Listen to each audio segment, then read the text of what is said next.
मंगलम भगवान वीरो मंगलम कुलकुंडारी जय सर्वमंगल मांगल्यं सर्वकल्याणकारकं प्रणाम सर्वनाम जय श्री शास्त्र नमः सर्वेश्वराय स्वामी विद्या चक्रस्ते चित्त सुनावर सर्वभगवान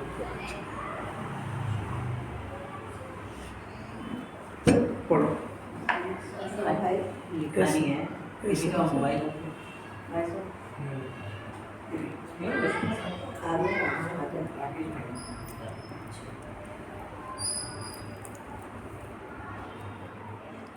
शुद्धोपयोग से बाहर मत आना।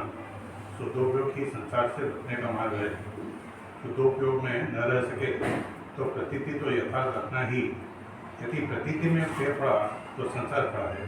पूजी बनी कितनी बढ़िया बात है। शुद्धोपयोग चारित्र गुण की पर्याय की शुद्धि और ये प्रतीति है श्रद्धा गुण की पर्याय।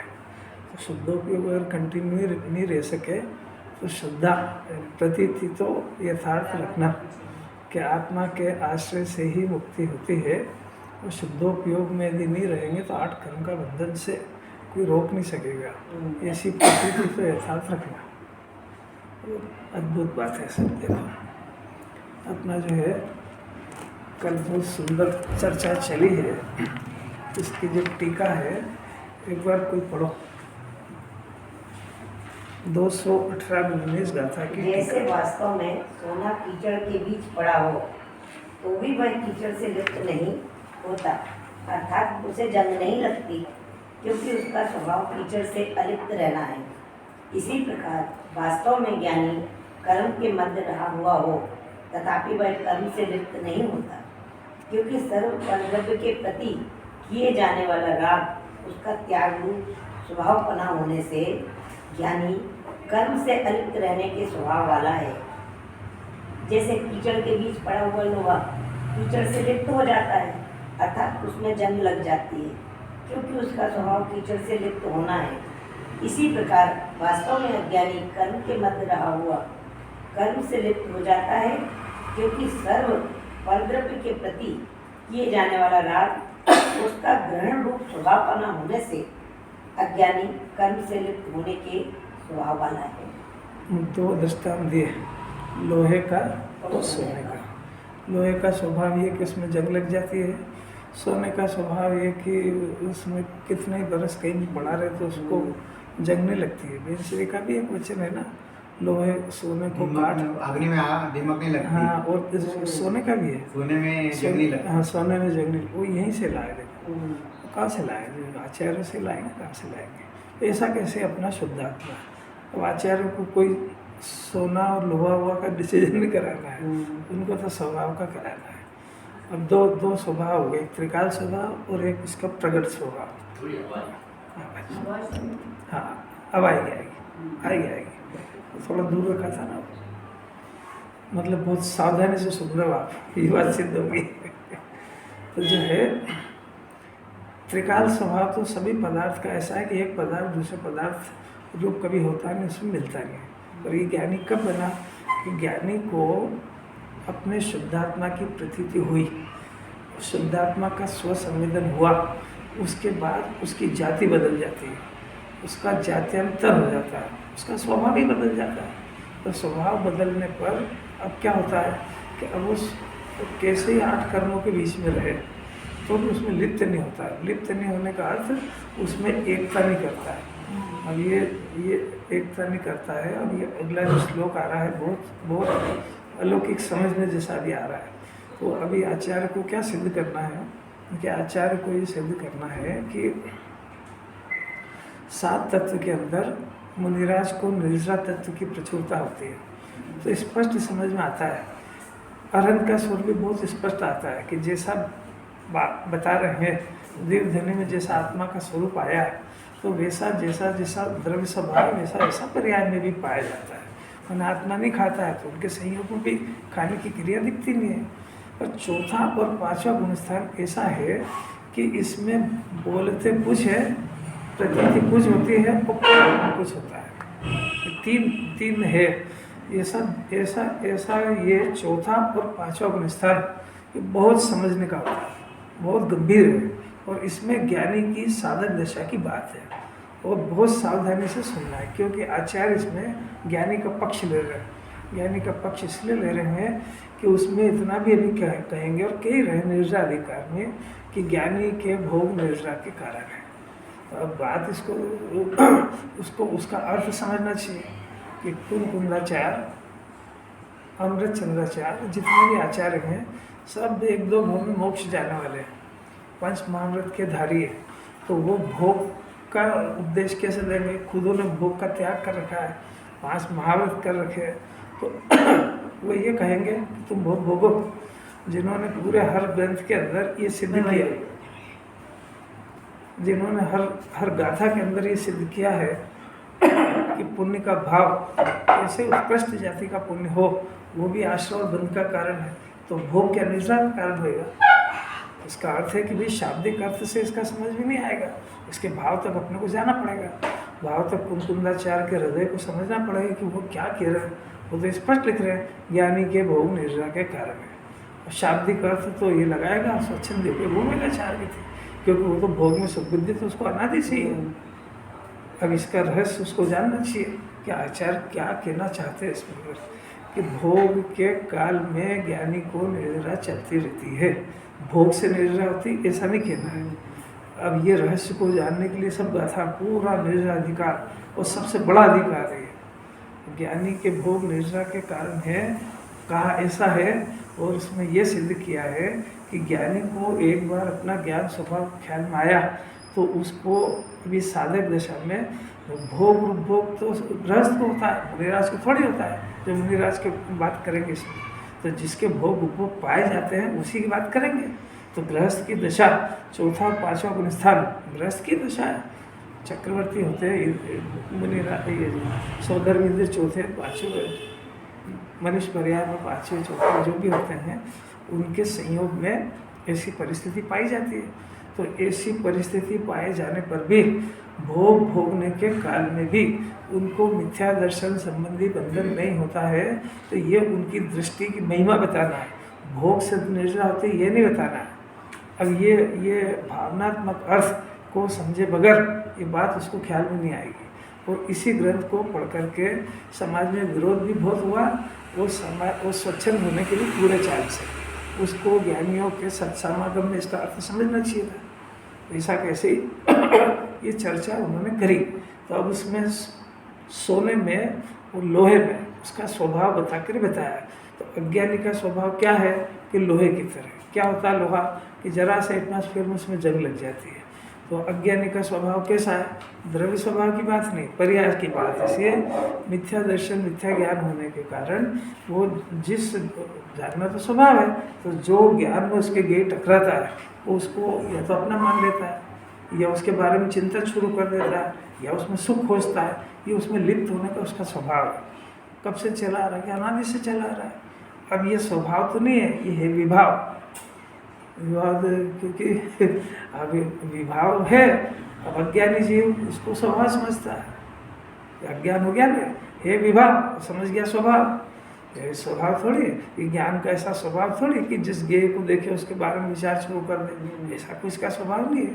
तो ज्ञान में जो ज्ञेय जानने में आया उसका ज्ञाता तो हो सकता है, जानने वाला हो सकता है, और उसको अपना जाने ये तो विभाव है। तो अभी इस अज्ञानी का ऐसा स्वभाव हो गया लोहे की तरह। अज्ञानी होने में क्या हुआ? एक बार उसका ज्ञान से अपने स्वभाव की प्रतीति आई तो उसका तो स्वभाव बदल गया। अब वो अपने शुद्धात्मा से उसका एक बार प्रतीति हुई, एकता हुई, स्वरूप का आचरण प्रारंभ हुआ, तो अलिप्त रहता जगत से। राग से अपने को अलिप्त जानता है, राग का आत्मा में प्रवेश थोड़ी हुआ। तो राग का आत्मा में प्रवेश नहीं हुआ तो अब अरहंत तो नहीं बना, तो इसके पहले संयोग रहेंगे सही ना उसके। तो दो तरह के कर्म है, एक घाती कर्म एक अघाती कर्म। तो अघाती कर्म का उदय ज्ञानी को है कि नहीं? है साहब उसके। तो जब अरहंत भगवान को ही है तो ज्ञानी के तो है ही सही। तो अघाती कर्म की सामग्री चारों तरह जो है वो उसके पाई जाती है। अच्छा, अब ये तो आघाती कर्म का हुआ। वो घाती कर्म के कारण उसको इच्छा होती है, भोगने का परिणाम होता है। तो घाती कर्म का भी ज्ञानी के उदय है कि नहीं, कि उसका भी उदय है। तो चारों घाती कर्म का भी उदय होने से उसको भोगने का इच्छा होती है। आघाती कर्म के उदय से सामग्री भी है, परंतु स्वभाव बदल गया। इच्छा हो रही है, इच्छा नहीं हो तो घाती कर्म का नाश हो जाए।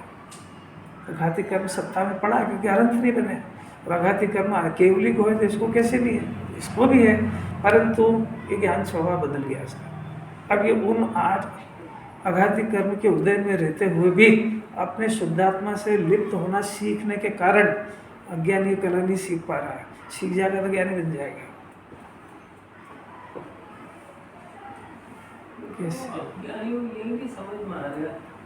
बस ये नहीं आ रहा है, इसीलिए इतनी सारी सभाएं लगाई है, इसीलिए अज्ञान फैल गया।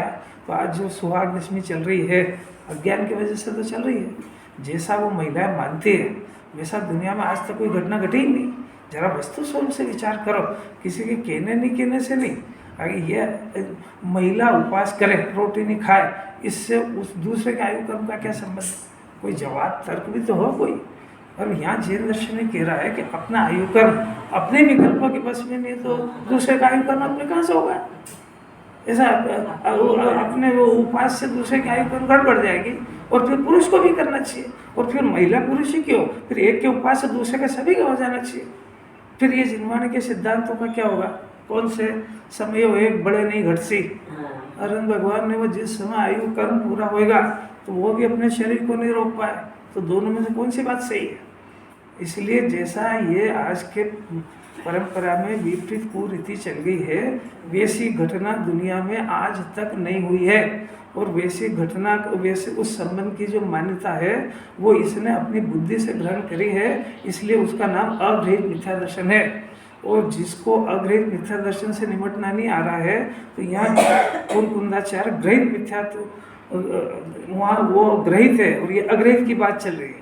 अग्रहित मिथ्या तो जानने पर सम्यक दर्शन होता है। तो जिसको ग्रहित का पोषण चल रहा हो उसको अग्रहित से न लड़ पाएगा, न निमट पाएगा और न जीत पाएगा। इसलिए सम्यक दर्शन की महिमा बहुत दूर है कोसों, क्योंकि वो सारी वस्तु स्वरूप से विपरीत मान्यताएं चलती है।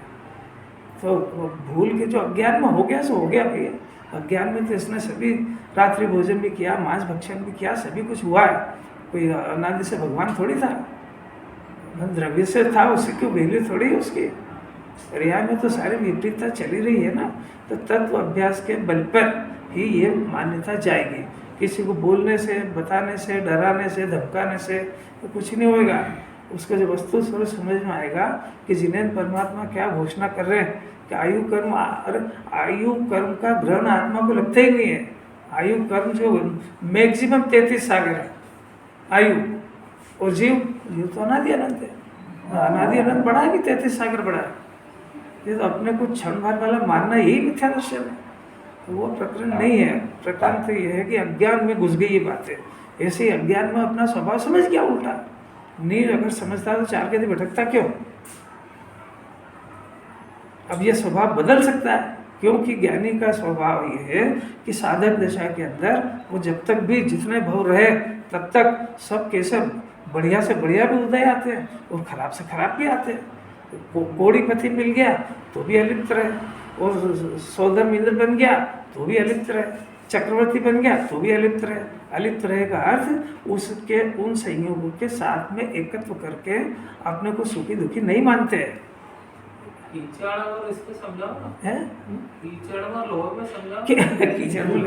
बताते रहे ज्ञान का स्वभाव।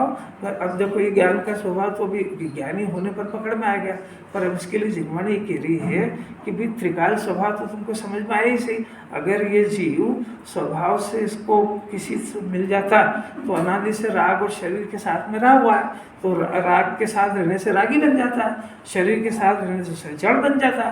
तो बना कहाँ है? इसने माना अपने को कि मैं मर जाऊंगा, तो मरा कि जिंदा रहा। अगर मर जाता तो यहाँ आता कौन? और अगर ये मरी जाता तो पूर्व जन्म के बांधे हुए कर्म को भोगेगा कौन?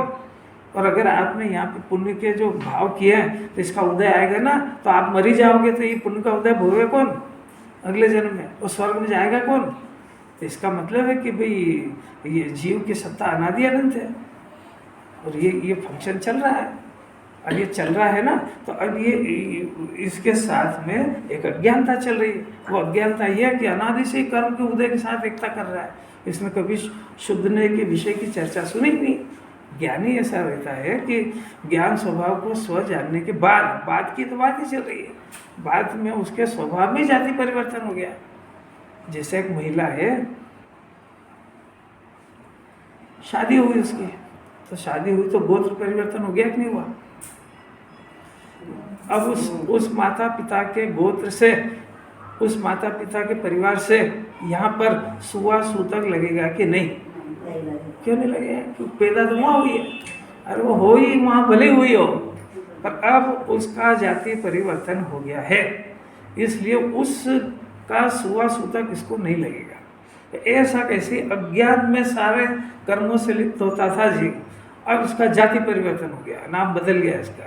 पहले अपने को शरीर मुर्दा रागी मानता था, अब अपने को चेतन और ज्ञान और आनंद का घटपिंड मानता। पहले अपने को कर्ता के गोत्र वाला था, अब ज्ञाता के गोत्र में आ गया। तो ज्ञाता के गोत्र में आने से जो कर्म का उदय आया उसका भी ज्ञाता है, कर्म के संबंध में जो राग हुआ उसका भी ज्ञाता है, त्रिकाल शुद्ध स्वभाव उसका भी ज्ञाता है, वीतराग भाव पैदा हुआ उसका भी ज्ञाता है, राग बच गया उसका भी ज्ञाता है, सबका जाननहार हो गया। तो ज्ञानी के सुपर क्या काम आया कि जानना उसका स्वभाव और जान रहा है वो। अब जो उसको अपने स्वभाव के आश्रय से जो निर्मल प्रक्रिया प्रकट हुई, तो निर्मल प्रक्रिया प्रकट ही हुई ना भी, तो अभी पूरा निर्मलता तो नहीं हुई, तो अभी अरन दशा होना बाकी है। तो उसके साथ में कुछ मलिन परिणाम भी है, वो भी है, और आत्मा भी है, तीनों को।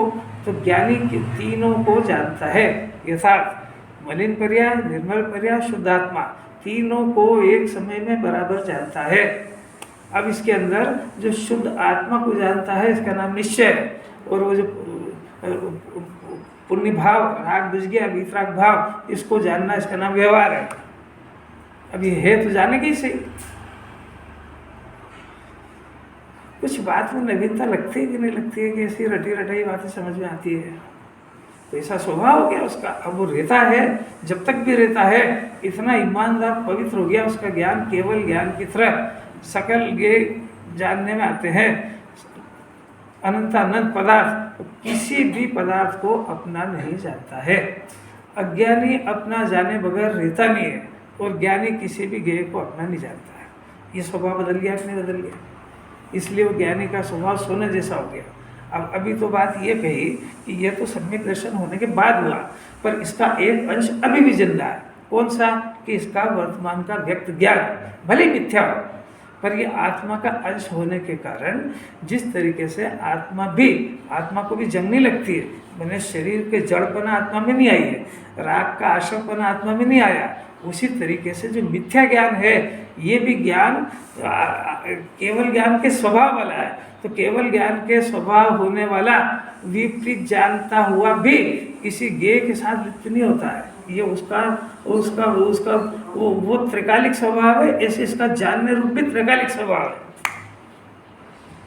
ये बस ये इस स्वभाव को नहीं जान पा रहा है, द्रव्य की का भी परिचय नहीं है, और ये उसको मिथ्या में ज्ञान में भी जो हो रहा है इसका ज्ञान नहीं होने से मिथ्या नाम पा रहा है।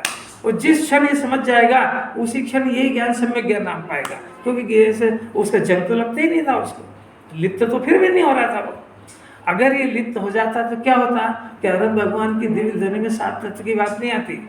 7 तत्व कहे ना, जिन्हें परमात्मा ने जीव अजीव आश्रम बंद, तो आश्रम बंद जब यदि जीव अजीव हो जाता या जीव शरीर बन जाता तो 7 तत्व की बात खत्म हो जाती, 2 में से एक ही रह जाता। और आश्रम बंद यदि जीव हो जाता, ज्ञान और राग एक हो जाता, तो भाई आश्रम की सत्ता तो नाश हो जाती ना। तो 7 तत्व कहे वो ज्ञानी के लिए लागू पड़ते कि अज्ञानी के लिए? फिर नहीं समझ पाया।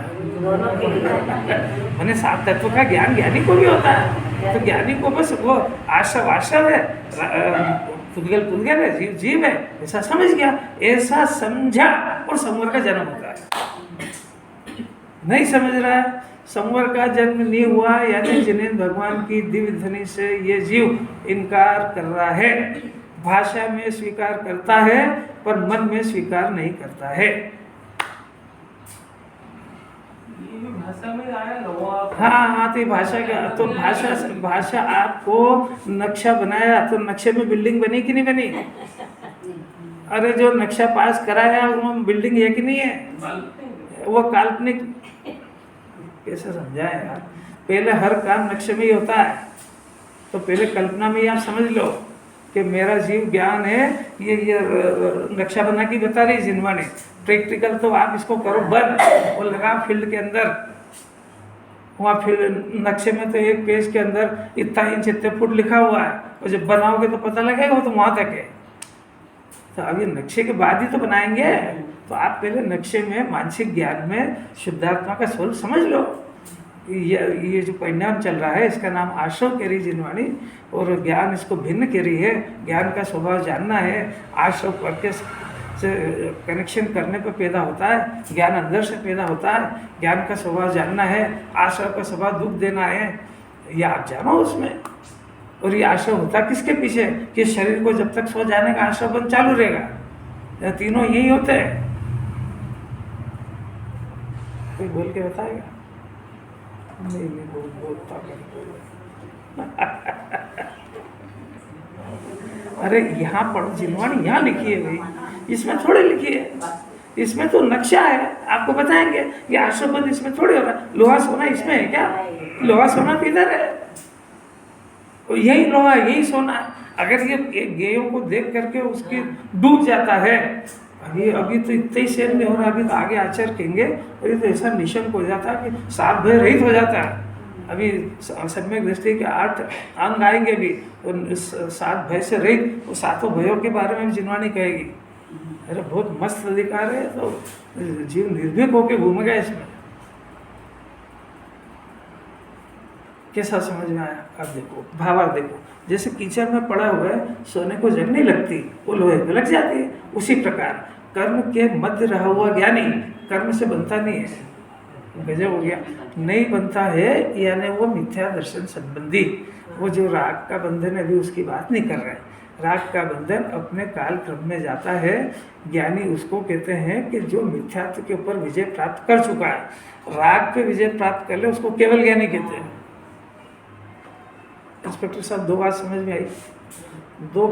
दो दुश्मन है।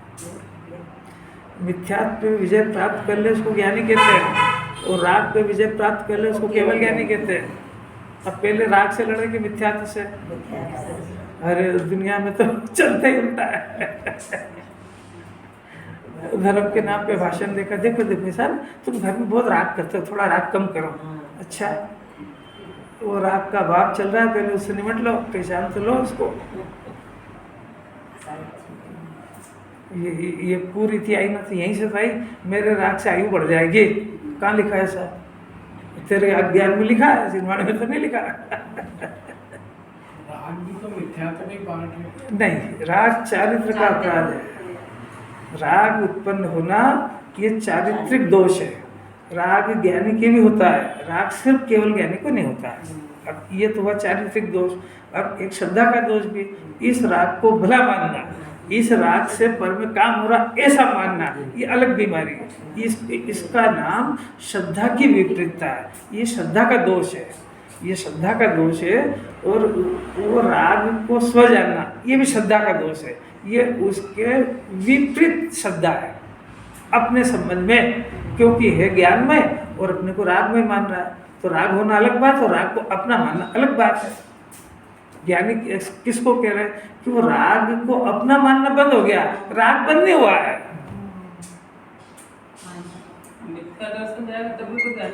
हाँ, तो इसीलिए तो कह रहे हैं कि ज्ञानी किसको कह रहे हैं। हाँ, ज्ञानी बने क्या, मोक्ष मार्ग में चल चुका है, वो केवल ज्ञानी का सदस्य बन गया है। कल कहा था ना भाई, इस समय में 6 माह 8 समय में 608 जीव मोक्ष जाते हैं। उस कंपटीशन में अपन बैठे हैं, तो उस कंपटीशन में बैठने की पीएमटी जो तैयारी होती है तो उसका नाम सम्यक दर्शन है। वो 608 की लिस्ट में जब आएगा, जब वो सम्यक दर्शन हो जाएगा यानी मिथ्या दर्शन पे विजय प्राप्त कर लेगा, तो अभी पीएमटी क्लियर नहीं हो रही है, एंट्री में कहाँ से जाएगा वहाँ पे? एंट्रेंस एग्जाम भी फेल हो रहा है। और अगर देखो वहाँ तो क्या है, लोक में से कहावत है कि देखो कैसे भी करके एक बार एमबीबीएस में एडमिशन हो जाए तो वो डॉक्टर बन के ही निकलेगा। कोई गारंटी नहीं है, पर प्रोत्साहन के लिए कहते हैं। यहाँ तो गारंटी है, अगर इसने ये टेस्ट क्लियर कर लिया यानी मिथ्या दर्शन पे विजय प्राप्त कर ली, तो गारंटी से 6 माह 8 समय में इसका नंबर लगेगा और लगेगा। और इसको कोई भगवान बनने से रोकने की ताकत किसी में नहीं है। समय भले ही कम ज़्यादा लगे, उसमें क्या है, वहाँ समय लगे। महावीर भगवान को इतने 23 तीर्थंकर गए, बीच में इतना समय लग गया, तो आपसे जिनवाणी थोड़ी कह रही कि चारित्मों को अभी जीतो, पर मिथ्या दर्शन के लिए में कोई मुलायजा नहीं होगा। जिनवाणी कहिए अभी जीतो, नहीं तो ये मिथ्या दर्शन इसको निगोद भेज देगा। तो बहुत सावधानी से सुनना है, ये भी तथ्य की बातें, बहुत गंभीर बातें हैं। कोई हंसते हंसते उड़ते सुनने जैसी बातें नहीं है। फिर से कहूँ अपनी भाषा में, शरीर को अपना मानने के फल में निगोद जाएगा। और जो कषाय की पूर्ति है ना, खाने का पीने का, 5 इंद्रिय के विषय का, इनकी भोग की पूर्ति में नरक जाता है। तो नरक जाता है तो वहाँ से तो 33 अगर मैक्सिमम निकल जाएगा। पर अगर ये अपनी मान्यता नहीं छोड़ी तो इसके फल में निगोद जाएगा, तो काल अनंत निगोद मझारा, निगोद से निकल नहीं पाएगा। नरक में जाएगा तो भी वहाँ सम्यक दर्शन को प्राप्त कर सकता है, क्योंकि नरक के नाम की सब पंचेंद्रिय होते हैं, पर निगोद का जीव एकेंद्रिय होता है, तो सम्यक दर्शन की पात्रता भी खो देगा। और जगत को ये पाप नहीं पता है कि मिथ्या दर्शन का पाप कितना बड़ा है। ये पति की सेवा करे तो चारित्रिक दोष है, कोई दिक्कत नहीं उसमें, पर अपना मान लो और मेरे विकल्प से आयु बढ़ जाएगी तो निगोद चला जाएगा। वो आयु उसकी बढ़ना सब ठीक है एक तरफ। यही सम्यक दर्शन की अवस्था में करें, नरक में जाके अभी अरे अलौकिक बात है, अलौकिक है, इसलिए अभी सावधान कर रहे हैं कि देखो तुम इस भरोसे मत रहो कि मैं बुढ़ापे में कर लूँगा, या फिर ऐसे अपने आप को ठगो मत। अभी सबसे बढ़िया, इससे ऊंचा पुण्य का उदय बिल्कुल नहीं है। कौन सा? कि जिस समय में ये शरीर से जिनवाणी सुनने के योग्य है, इसको बाहर से भी ऐसा नहीं कि अभी ठेला चलाएगा, जब पैसा आएगा जब भी खाएगा, ऐसी कोई प्रतिकूलता भी नहीं है। घर में तीन जन्म का भरा हुआ है, ऐसी न कमाने की आकुलता है, न शरीर में कोई प्रतिकूलता है, न घर में कोई ऐसा बीमार है, और शरीर से मानसिक रूप से भी ठीक है। जिनवाणी इसको समझ में भी आ रही है और इसको थोड़ी सुनने की भावना भी हो गई है। इससे ऊंचा पुण्य का उदय कोई नहीं होता है। इसके बाद तो सब प्रतिकूलता ही आने वाली है और गारंटी से आएगी, क्योंकि इसका रोटेशन ही ऐसा बनता है। पुण्य पाप बनते ही ऐसा है। जैसे 10 दिन उपवास करेगा अभी 10 लाख के बाद, 11वें दिन उसका असली रूप बाहर आएगा प्रकट होकर। क्या होगा 11वें दिन? क्या होता है? वो 10 दिन के सब कसर निकाल लेता है। तो कोई बात नहीं, निकाली ना। अब इसी क्रम में कर्म बन जाए तो ऐसे उदय आएंगे। तो 10 दिन मतलब अब समझ लो कि 10 साल आएगा, अच्छा उदय है। अब 11वें दिन का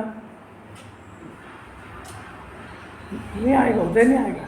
नहीं ऐसा आकर खाली पुण्य का तो उदय आने दो, पाप का ये तो क्रम ही है। अभी पुण्य का उदय तो गारंटी से पाप का आने वाला है, और अभी पाप का तो घबराए मत, पुण्य का आने वाला है, क्योंकि बंधे ही उस क्रम में। वस्तु स्वरूप ही ऐसा है। अभी यहाँ ज़्यादा देर थोड़ी बैठेगा, खरीदे कैसे का इंतजार कर रहा है, हो जाए कोटा पूरा। तो ये तो पुण्य बन रहा है, बहुत ऊंचा है, इसमें कोई दो राय नहीं। इंद्र चक्रवर्ती जैसा काम कर, अरे भगवान बनने के ही कर रहा है, तो इससे ऊँची कोई बात थोड़ी।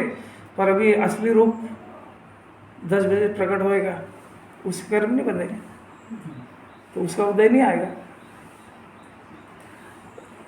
सर्वांग समझे जरा सा, बाबा के कोई कितना सुंदर है। जैसे कीचड़ में पड़े हुए सोने को जंग नहीं लगती, लोहे को लग जाती, उसी प्रकार कर्म के बंध रहा हुआ ज्ञानी कर्म से नहीं बनता, अज्ञानी बन जाता है। ये ज्ञान और अज्ञान की महिमा है। ज्ञान की महिमा ये है वो कैसे कर्म के उदय में रहे, कोड़ीपति मिला तो भी मोक्ष मार्ग की आराधना है। सनत कुमार चक्रवर्ती मुनि दशा के अंदर गलित कोड़ हो गया तो भी मोक्ष मार्ग में कोई बाधा नहीं है।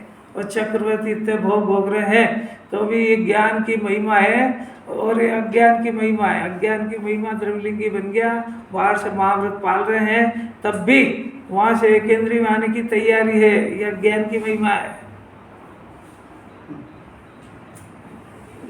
कैसे गजब की बात है। यहाँ इतनी बढ़िया बढ़िया ज्ञान की बात चले, उसके बाद भी होशियार जीव उसमें से कषाय की बात को पकड़े, अज्ञान को पुष्ट करता है, कषाय को पकड़ लेता है। ये किसकी महिमा?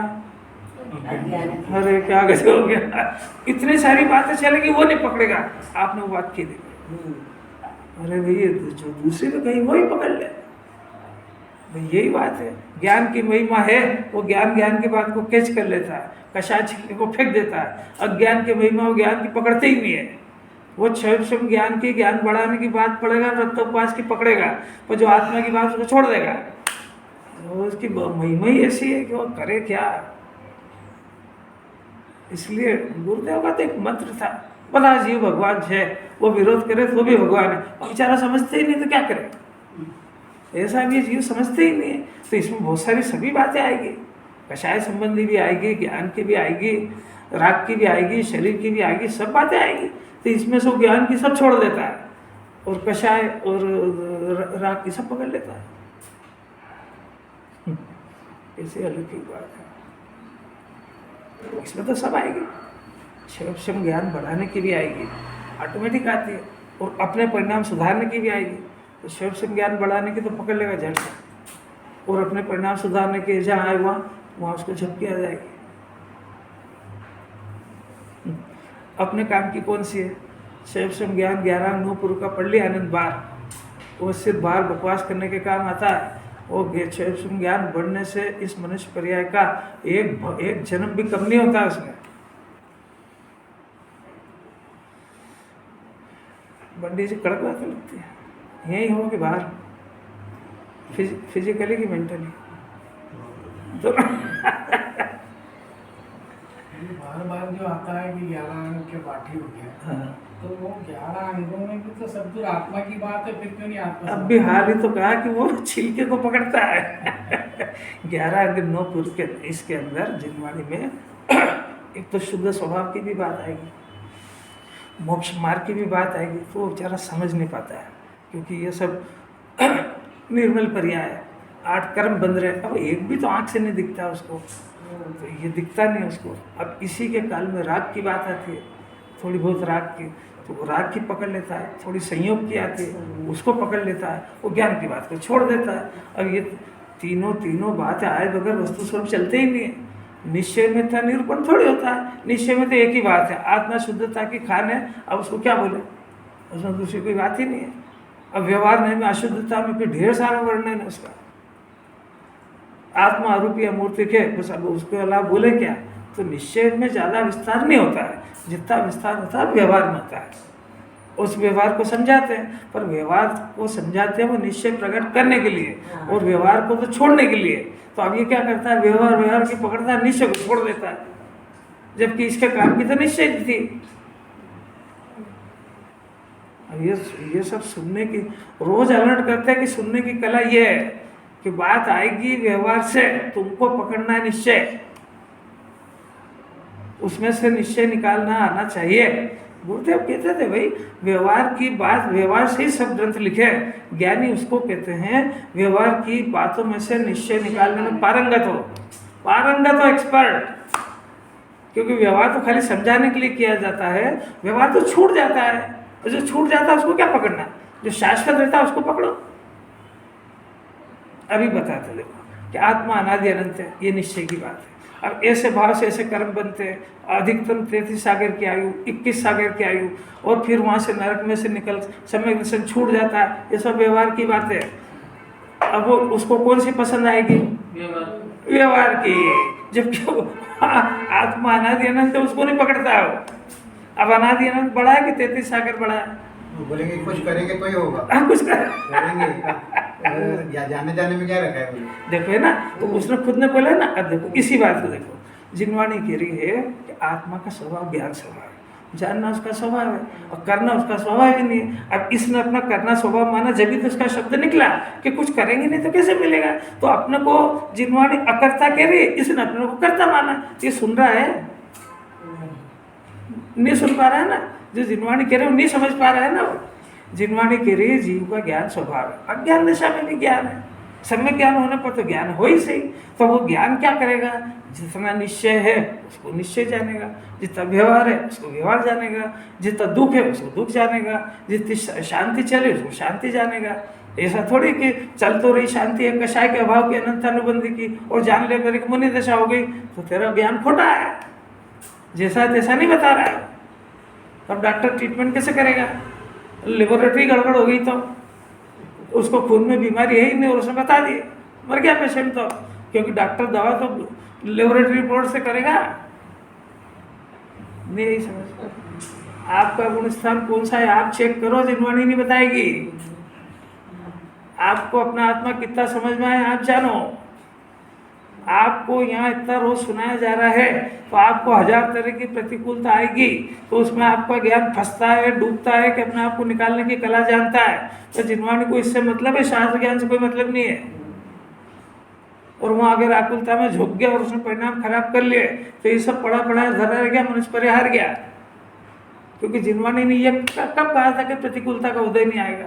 जिनवाणी ने तो प्रतिकूलता को एक्सेप्ट कराया था, जीने की कला सिखाई थी। और तेरी जिद ये थी कि प्रतिकूलता नहीं आना चाहिए, आप शांति धारा करा लो, पाठ करा लो, ये करा लो, वो करा लो। वो कह रहे इससे कुछ नहीं होता है। नहीं आ रही बात, समझ में नहीं आ रही। मुंह क्यों उदास हो जाता है? और इसकी मानी तो धुल जाती सब। अरे भाई समस्या नहीं आएगी क्या? आएगी। अब इसका ज्ञान उसमें फंसता है तो उसका उपचार ढूंढता है, ये बात है बस। और जिनवाणी इसमें पारंगत करेगी। अपने ज्ञान में भी ये तो आई है ना कि ये सही है। हाँ ये सही है, तो फिर अब अपना ये सही है ना, तो अपना ज्ञान दूसरी जगह उलझता है कि नहीं? उलझता है, लेकिन विपरीत समझ के तो थोड़ा उलझता है। हाँ तो उलझता है तो फिर उसी में टिकता है कि उससे निकलने के प्रयत्न करता है। यही तो सब देखो। अगर वो उलझने में तो घुसता ही जा रहा है तो फिर क्या सीखा है आपने? अरे भी उलझ, जिनवाणी ने कब कहा कि प्रतिकूलता का उदय नरक में भी जाएगा? देख तो सही, तू कह रहा है कि शरीर में रोग नहीं होना चाहिए, अरे तो छूटेगा भी सही। और रोग तो 1 के 1000 होंगे। अभी ऐसा कौन सा होता है कि तीर्थंकर के जीव का भी शरीर छूटता है, तो तू कौन से खेत की मूली है जो छूटेगा ही? वो अब तेरे को एक ही भय है, छूटना नहीं चाहिए। अरे भी देख मान जा, वस्तु से मत टकराए। आपको समझ में आई क्या बात कह रहे हैं?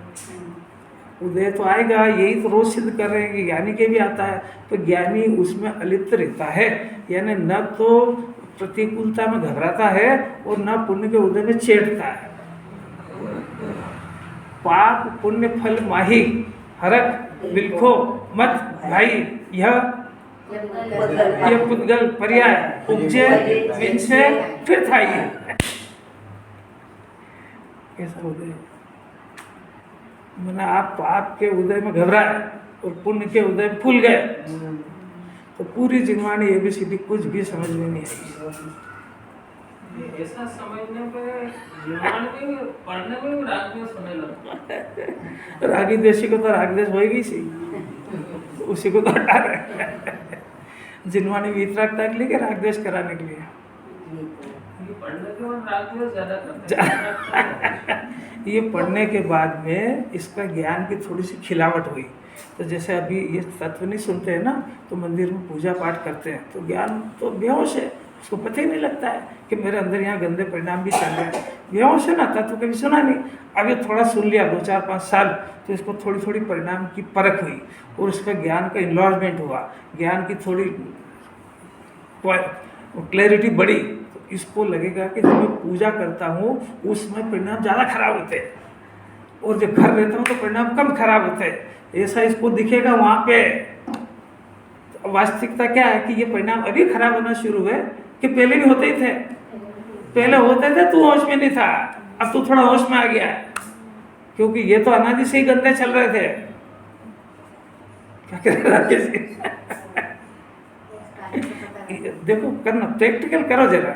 ये शास्त्र पढ़ते ना तो ये पढ़ते जैसे मन लगता है ना, दुनिया भर के विकल्प आते हैं, और यूं बैठा रहेगा तो विकल्प नहीं आएंगे। अच्छा क्योंकि उससे लिंक जोड़ के कहीं और जुड़ जाएगा। तो इसका अर्थ ये है कि पहले ज्ञान आवारा दिशा कहीं भी चला जाता था और इसी को नहीं पता था कि कहाँ घूम रहा है। अब इसका ज्ञान थोड़ा सतर्क हुआ तो इसको पता लगा यार मेरा मन तो लग ही नहीं रहा है। अब ये इतनी कितनी मीठी करे, वो तो चुपचाप घड़ी देख लेगा, मेरे को दिखा देगा, बंद करो इसको, हो गया टाइम पे। कभी तो इसमें इतने विकल्प होते घर पे भी नहीं होते। और क्या कह रहा हूँ, और क्या कह रहा हूँ, यही तो कह रहा हूँ कि ये तो अनादि से स्वच्छंद कषाय में डूब रहा है, ये डूबा हुआ है।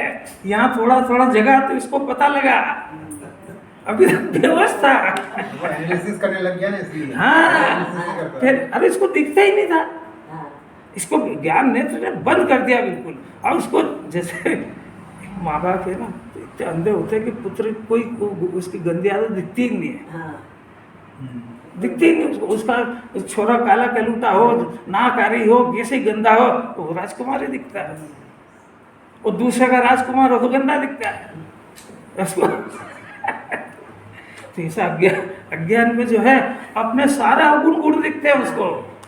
तो उसको कह दो कि अवगुण है, अरे होगा तुम्हारा अवगुण, मेरा एंगल ये था, गुण है मेरे में तो दुश्मनी पाल लेगा। अब ये सब अंदर ही अंदर जाना, मेरे से पोल मत खुलवाओ सर, नहीं तो जो आ रहा है वही बंद हो जाएगा। एक ही चीज अज्ञान की कि सब मेरे अनुसार परिणमन करो, तो तेरा ज्ञान है केवल ज्ञानी के अनुसार भी कोई परिणमन नहीं करता, इसलिए वो देखते ही नहीं उधर, तेरी तू जान। ऐसा मन होता है कि बस ये चलती रहे, कि ऐसा मन होता है इतनी देर हो गई बंद क्यों नहीं करते। दो में से कौन सा परिणाम होता है? डॉक्टर भाई की क्या राय है? ऊपरी मन से कि अंदरूनी मन से?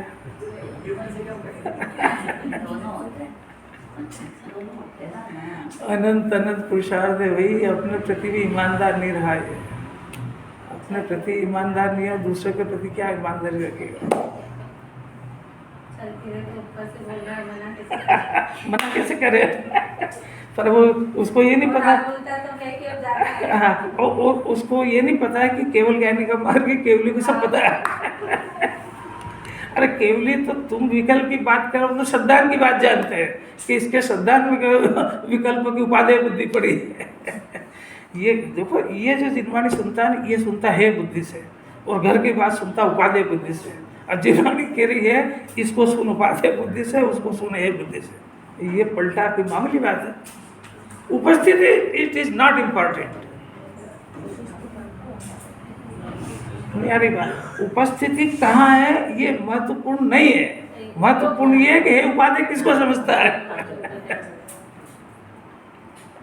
उपस्थिति यहाँ केवल 10 मिनट हो सकती है, जिनवाणी को कोई आपत्ति नहीं। आज 23 घंटे पाप में रहे, कोई आपत्ति नहीं। 23 घंटे पाप में रहने पर हे बुद्धि होने से मोक्ष का अधिकारी है, क्योंकि वो हे बुद्धि होने से वो उसको ज्यादा देर फंसने नहीं देगी वहां। और उपादेय बुद्धि यहाँ बैठे पर उपादेय बुद्धि पाप की है तो वो इसको उतरने नहीं देगी अंदर। अब नहीं आई बात समझ? अरे अब भी आई कि नहीं आई? भाग्यशाली थे जो वो चक्कर में नहीं फंसे इधर उधर के राग रंग में। मंदिरों में देखो गृहित मिथ्यात्व का पाखंड चल रहा है। ये तो एक गुरुदेव की कृपा से कुछ कुछ जगह बच गई ऐसी जहाँ पे ये पाखंड को उड़ाया जाता धमाके से, वो भी खाली हवा में नहीं, वस्तु स्वरूप के आधार से। अब ये 50 नंबर का 150 नंबर का श्लोक है, बहुत महत्वपूर्ण है और इसका अर्थ भी बहुत सावधानी से समझने का है। इसको पढ़ने से स्वच्छंद होने के पूरे चांस भी है और भगवान बनने के भी चांस है, सही समझे तो। बस इसको केवल रीडिंग कर लो, फिर अपन इसके ऊपर चर्चा कल करेंगे। देखो पढ़ो, नहीं खाली अर्थ इस श्लोक में जिस वस्तु का जैसा स्वभाव होता है उसका वैसा स्वभाव उस वस्तु के अपने वश से ही अर्थात अपने अधीन ही होता है। ऐसा वस्तु का जो स्वभाव वह पर वस्तुओं के द्वारा किसी भी प्रकार से अन्य जैसा नहीं किया जा सकता। इसलिए जो निरंतर ज्ञान रूप परिणमित होता है वह कभी भी अज्ञान नहीं होता। यहाँ तक तो आचार्य ने समझाया। अब आगे की खतरनाक बात आचार्य खुद ही कह रहे हैं। इसलिए हे ज्ञानी, मैंने कौन सा चौथे और पांचवें गुण स्थान वाला, हे ज्ञानी तू कर्मोदय जनित उपभोग को भोग। तो आचार्य भोग भोगने की प्रेरणा दे रहे हैं कि वो अभी समझाएंगे।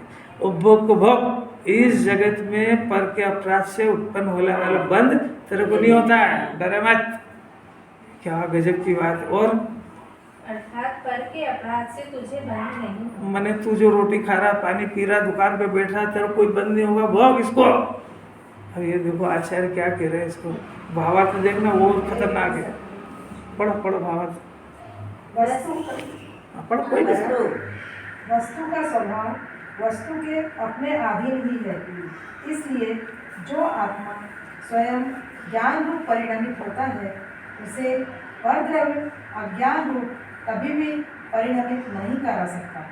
ऐसा होने से यहाँ ज्ञानी से कहा है कि तुझे पर के अपराध से बंध नहीं होता, इसलिए तू उपभोग को भोग। देखो है गजब है। ज्ञानी को कह रहे हैं तो उपभोग को भोग। कैसे अलौकिक बात है। अज्ञानी को नहीं कह रहे हो, वो तो बस भोगने मस्त है। और तू ऐसी शंका मत कर कि उपभोग के भोगने से मुझे बंध होगा। यदि ऐसी शंका करेगा तो परद्रव्य से आत्मा का बुरा होता है, ऐसी मान्यता का प्रसंग आ जाएगा। इस प्रकार यहाँ परद्रव्य से अपना बुरा होना मानने की जीव की शंका मिटाई है। यह नहीं समझना चाहिए कि भोग भोगने की प्रेरणा करके स्वच्छंद कर दिया है। स्वेच्छाचारी होना तो अज्ञान भाव है। यह आगे कहेंगे। अब ये आगे कल आ जाए जब है